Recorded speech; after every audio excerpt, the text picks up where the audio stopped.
Thank you very much for taking the time out of your day to watch this webinar.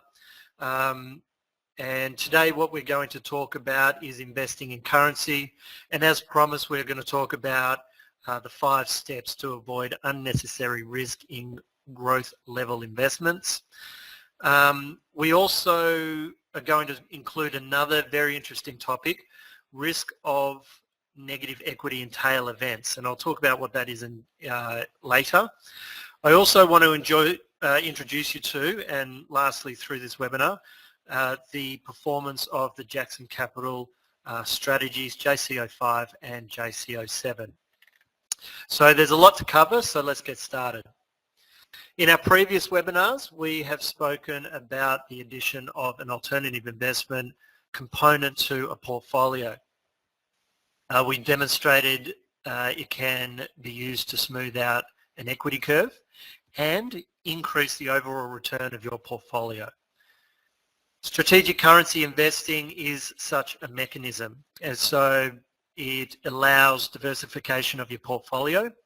It is typically uncorrelated to standard investments. It is protected against typical economic risk factors, which may include biases such as manager bias, survivorship bias, look-ahead bias, etc. And it has the ability to trade long and short, so there's no bias to the long side or the short side, like the stock market. It also requires very low initial capital to get involved, as in comparison to an entire portfolio. As explained in the last webinar, only around about 4% of your portfolio. If you haven't watched that webinar and you would like to watch it, you can go to Jackson Capital /webinar to have a look at that that we did. Okay, so many investors today are steering away from investment funds, as they are simply not happy with the meagre returns, high fees and restrictions that are placed on them. These include high management fees and administration fees, and redemption periods where your money is locked in for long periods of time. Also, there are plenty of investment services offering high growth investments, some even up to 15 or 20% per month, which is very high. So where is the sweet spot for growth investments? So let's firstly recap on the types of investments there are. They range from conservative to balanced through to growth. Conservative will return around about CPI, where growth will deliver more, however, with greater volatility in the return.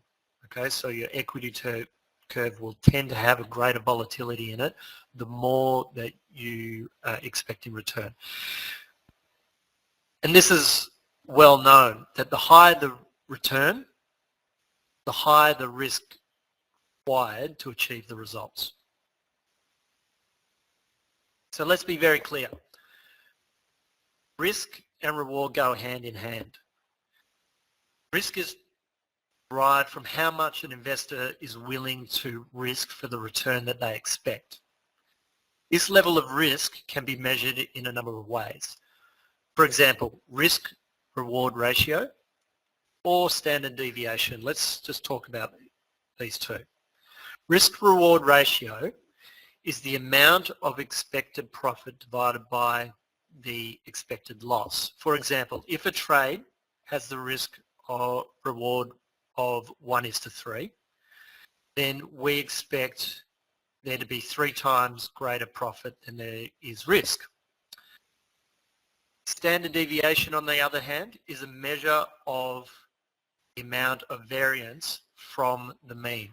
Okay, so these can get complicated, but what does this mean? Unavoidably, the more reward you achieve, the more risk must be taken. Seems pretty logical. And in the case of some promoters advertising very, very high returns, this is usually achieved through increasing exposure, overtrading, taking on risk which is outside of the trade or usual parameters which they should be doing. We want to try and avoid these factors. All of these factors will eventually contribute to drawdown or loss of account. So what should you watch out for? First step is to request verified or audited account statements from the trader or money manager and look at the following. 1, what is the maximum number of trades on the market at any one time? Once you know that, we can then calculate what is the total leverage used for all open trades. Okay, so how much exposure is on the market at any one time, or the maximum exposure on the market at any one time. How many trades per day or per week or per month does the trader make? Do they make ridiculous amounts of trades, or do they make, maybe 1 to 4, maybe 10 trades a week? Does the manager trade the news, which can be highly risky? Do they trade in periods of uncertainty or high volatility? Okay. So that's great. They're great questions to ask. So how do you obtain this type of information, which I just described first? Seemingly the most simple way of all is to ask for the information. They should be able to provide it for you. If they don't provide it for you, then a red flag might go up. Download or ask for a statement of the trader's history to determine the results. Look at the verified results from a third-party analytics company or software like MyFXBook or FXBlue. Once you have the verified results, then you can find what it is that you want. Okay, you can look at how many trades are made. You can look at what the maximum exposure is, etc. So what's normal? What should you expect? A good trader in this high growth or in this growth segment of investment should get around about 1 to 3% per month. Additionally, the lower the leverage, which is the exposure on the market, the better. No more than 5 to 1, let's say. This will lower the risk of the account failure or large drawdown and prove the trader is very good at what they do. Okay, so let's talk about something else. Let's talk about negative equity. The question has been submitted to me on numerous occasions regarding risk of a black swan event and the impact on an account. Now I must disclaim here for the non-traders that are in the room, this section might go over your head, but please stick with me. Tail event, or more well known as a black swan event, is simply a large and uncommon shift outside of normal market behaviour. Okay, so we're looking at the third standard deviation of a normal curve, normal distribution. When talking about such a possibility, the most recent event that comes to mind is the Swiss National Bank event in January 2015. The move was caused by the Swiss monetary policy makers unpegging the Swiss franc from the euro. This was a complete surprise to the market, and the SNB, as the SNB announced only days previous, that they were not looking to allow it to free float for some time. And you can see here on the chart the reaction. This shock, or aptly known as the SM bomb, created a lack of liquidity on the long side of the market, causing it to gap and service to crash. Banks and aggregators could not get liquidity out fast enough, and causing the price to jump about 7%. This gap caused some major issues for brokers, in which some of the client accounts were drawn into a loss greater than the balance of their account.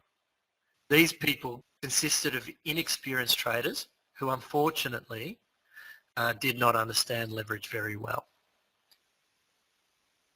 And to suffer this level of debt or loss, the account holders would have to have had very bad leverage policy allowing high exposure on the market. And I want to explain this a little bit further. So let's break it down. Let's say a trader has $10,000 in their account. They place a trade long on the Euro Swiss just before the announcement. And we know the Euro Swiss gap 7%, which is around about 821 pips. This means that the trader would have had had a $122,000 exposure, not factoring currency conversion or the existing drawdown, to have a complete wipe out of their account. So the table shows here what type of leverage or what exposure client would have had to have had. So 1.22 lots is the equivalent of 122,000 on the market, which lost the entire account plus $16, which is a 12.2 to 1 leverage. And you can see here, let's say somebody had 7 lots on the market, which is 7 lots on the market on a $10,000 account is very irresponsible to do, and only inexperienced people would do such a thing. That would have caused a $57,000 loss, okay? Minus the $10,000 that was already in the account would be $47,000 that you would be owing. Okay? So the clear message here is you need to safeguard against these events. Fortunately, traders who make these mistakes make some very simple ones. And they'll tend to be the ones who are caught in these sticky situations. Traders should only trade what they know, and what they know very well. This means only trading pairs which have good research, flow of information like news, and in-depth understanding of countries' policies. So trading pairs based purely on technical information is not an intelligent decision. To increase your probability of avoiding such events, a trader should apply these 3 simple rules to their trading strategy. Do not trade currencies which have monetary policy restrictions, like pegged currencies. So the Swedish krona is currently pegged to the Swiss. So don't trade it. Do not trade exotics. Exotics mean Hong Kong dollar versus the Russian ruble. Okay? We don't know those economies very well. We don't get good flow of information from them as well. Stick to the majors and commonly traded pairs, crosses. And do not use outrageous leverage. Okay? 12 to 1 is well and truly outrageous. These criteria are in Jackson Capital's overarching risk policy. And as you can see, we avoided the SM bond, okay, or the Swiss National Bank. We weren't even trading the pair, and the pairs that we were trading, we had reduced leverage on them. Other events that we avoided was the Brexit. We didn't trade that at all. The Scottish referendum, we weren't involved in that as well. And also when the pegging of the Swiss franc to the euro, okay. Other risk protocols that are employed by Jackson Capital also include maximum overall leverage of less of 5 to 1. We don't go more than 5 to 1 across all of our currency pairs at any one time, okay? Let alone per trade. Our per trade maximum leverage is less than 2 to 1. And we reduce our leverage in possible tail events. So we watch what's going on and we reduce and manage what's our exposure on the market when different events come up. Okay, so hopefully you got some good key risk management advice out of all of that. So our products, let me talk about our products a little bit. Our products provide a new paradigm in for private investors who want to access sophisticated currency without the incumbent knowledge, experience and time required to trade the complex and fast-moving currency market. You as a client of ours have control, flexibility, transparency in your investments without having to worry about any of the work involved. You have an experienced investment manager who trades your individually managed account while you can watch live. You can watch it as it's happening. Jackson Capital offers a portfolio of dynamic, high-growth currency investment products that are designed to perform well through market volatility. Their potential to generate positive returns in both rising and falling markets has delivered strong historical absolute returns, and we'll have a look at what those returns are in just a second. Jackson Capital's products provide true portfolio diversification, where these currency-related strategies that we have a low correlation to traditional investments like property and shares and bonds.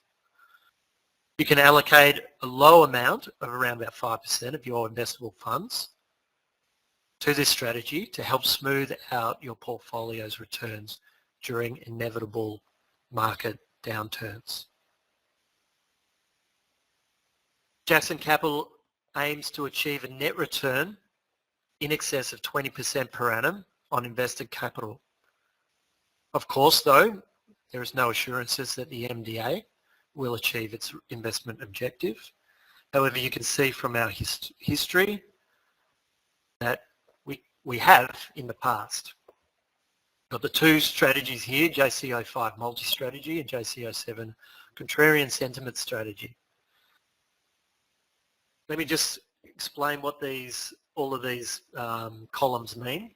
Month is what we did last month. JCO5 did a cracker month last month, where JCO7 just treading water. For the quarter, we made 15.95%.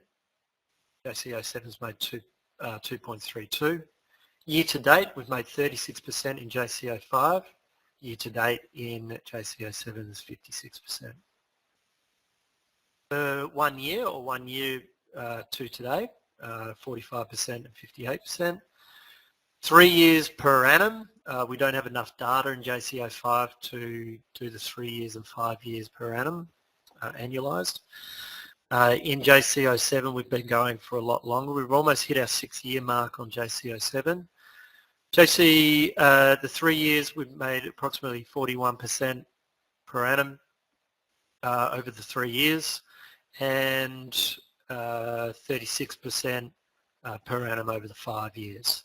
So since inception means if you invested your money on day one and you had your money still there and you didn't take anything out till today, you'd have 109% return in JCO5, and JCO7 you'd have 646%.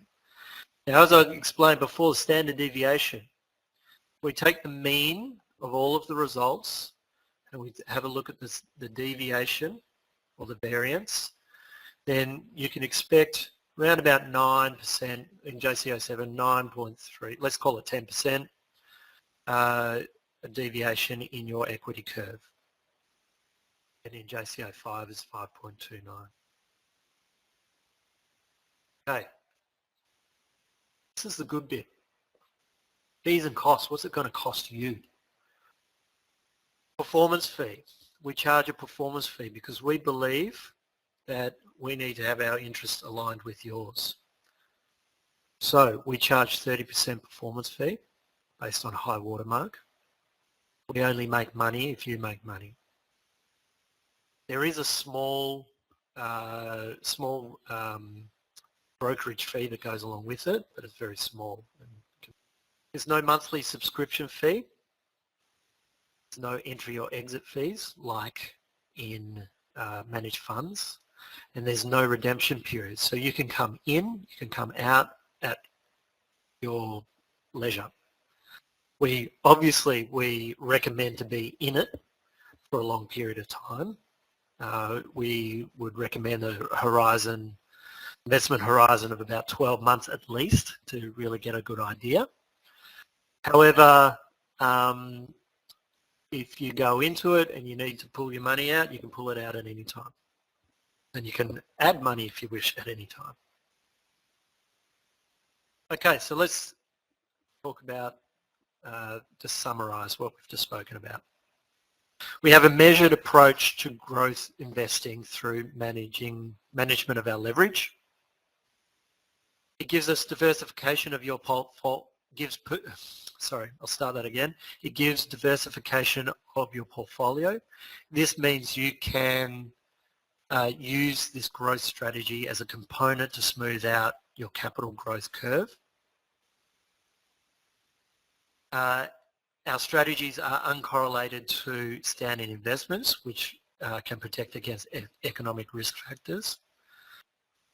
This allows you to be active in your investments, so no management fees, no administration fees or redemption periods, enter and exit as you choose.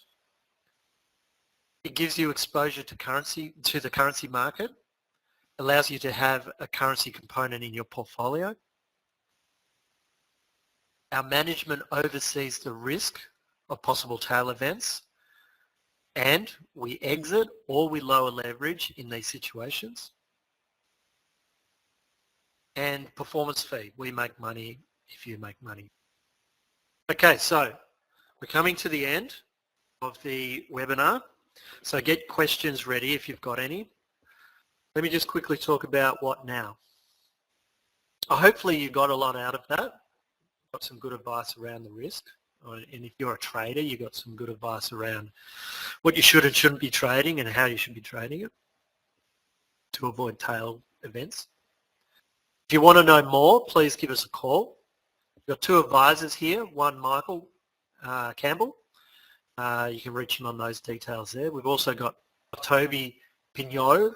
Reach him on those details there as well. We're going to send you a video of this webinar, so if you miss something, you can always go back and watch it again. So give us a couple of days for that. We'll also send you a copy of our product guide and fact sheets. And we'll also, if you're interested in adding our strategies to your investment portfolio, then we will send you the account opening as well. So let's have a look at your questions. Just hold on, let me try and get to the questions.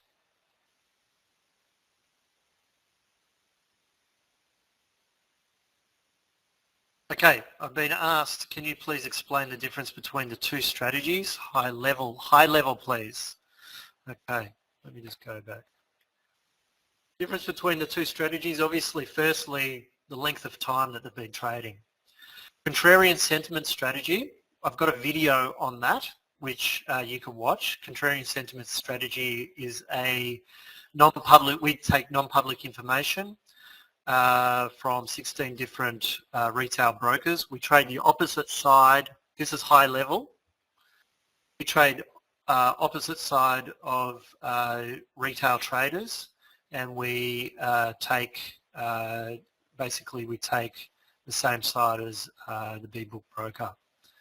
So on a high level, it is, simply put, it is a trend following type of system, looking for large moves in the market. And so there is that's why there is a larger standard deviation in it, because sometimes you have losing months. But overall, we make around 30%, or above 35% annualized for the last 5 years. JCO5 is a collection of traders, including traders that are in the house here with Jackson Capital, where we look for certain events that are going to happen, divergences in consensus, etc. So news-related events, trend events, all those sorts of things. So it's a multi-strategy basically, and it's been doing pretty well over the last couple of years. So it's almost 2 years old, that one. If you do want to know more, like very specific detail about them, you'll need to probably give me a call, or go and watch the video on JCO7, which is from our website. Just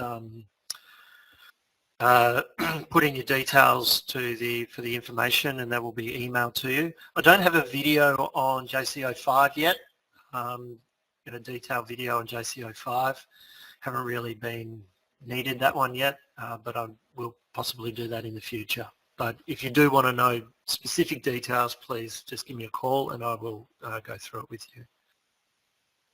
Okay, Alex Phyllis has just asked the question, so do the returns that I'm showing include the 30% fee? No. The answer is no, they are gross of the fee, okay? But you can work that out for yourself. If you take let's say you take 3 years. So we take one of the years, the third 3 years, let's say JCO7, 41%. Take the 41%, if we put in $10,000, then we get returned for $4,140. We're going to take 30% of that $4,140. I'll work that out now. It's $1,200.